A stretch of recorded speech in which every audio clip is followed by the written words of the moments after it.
அதிமுக பெண் கவுன்சிலரை தாக்கியதாக திமுகவினர் மீது புகார்.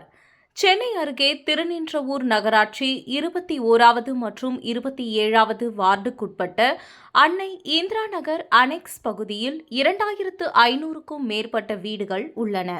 இங்கு 30 ஆண்டுகளுக்கு மேலாக மழைநீர் வடிகால் இல்லாததால் பருவமழையின் போது வெள்ள பாதிப்பு ஏற்பட்டு வருகிறது.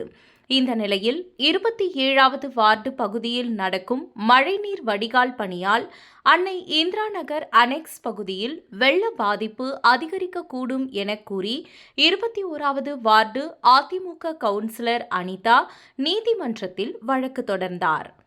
இதையடுத்து அப்பணியை நிறுத்த நீதிமன்றம் அறிவுறுத்தியது.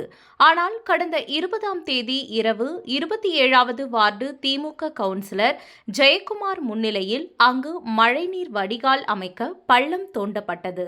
இதை அதிமுக கவுன்சிலர் அனிதா மற்றும் அவரது கணவர் அழகேசன் தட்டி கேட்டனர்.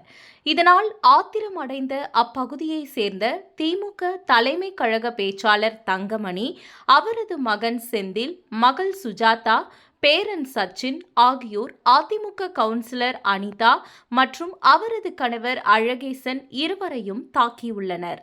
காயமடைந்த இருவரும் திருவள்ளூர் அரசு மருத்துவமனையில் அனுமதிக்கப்பட்டனர். திருநின்றவூர் போலீசார் இதுகுறித்து விசாரிக்கின்றனர்.